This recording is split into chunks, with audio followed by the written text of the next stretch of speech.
আর কোনো যুদ্ধ চায় না বিশ্ববাসী, এমন আহ্বানকে বুড়ো আঙ্গুল দেখিয়ে মধ্যপ্রাচ্যে ঢুকেছে যুক্তরাষ্ট্রের বিশাল রণতরী আব্রাহাম লিঙ্কন সহ কয়েকটি গাইডেড মিসাইল ডেস্ট্রয়ার।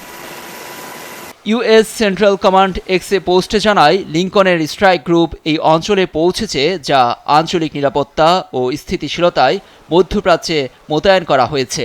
এতে এ অঞ্চলে উত্তেজনাকে কয়েক গুণ বাড়িয়ে দিল ওয়াশিংটন।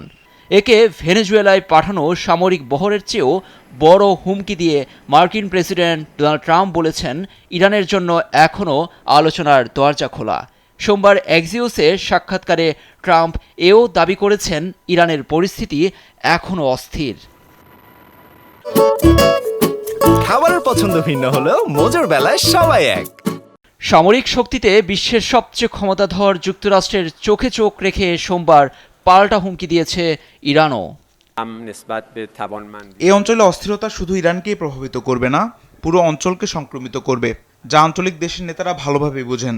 ইরান তার নিজস্ব শক্তিতে আত্মবিশ্বাসী। গেল বছর জুনের সংঘাত থেকে শত্রুদের শিক্ষা নেওয়া উচিত। আমরা যে কোনো আগ্রাসনের বিরুদ্ধে আগের চেয়ে আরও জোরালোভাবে প্রতিক্রিয়া জানাতে প্রস্তুত। ইরানের পরিস্থিতি এখন অনেকটাই স্বাভাবিক, তবে দেশজুড়ে বিক্ষোভে যে সহিংসতা হয়েছে তাতে 10 দেশের বিদেশি গুপ্তচর সংস্থার হাত আছে দাবি করেছে ইসলামী বিপ্লবী গার্ড IRGC। সোমবার বিবৃতিতে সংস্থাটি জানায়, ইরানের ইসলামী শাসন ব্যবস্থা বা সরকার উৎখাত করে পুতুল সরকার বসানোই মূল লক্ষ্য ছিল যুক্তরাষ্ট্র ও ইসরায়েলের।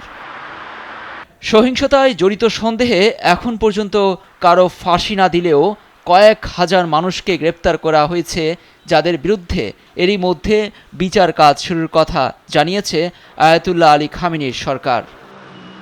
লুৎফর কবির, নিউজ ডেস্ক, দেশ টিভি।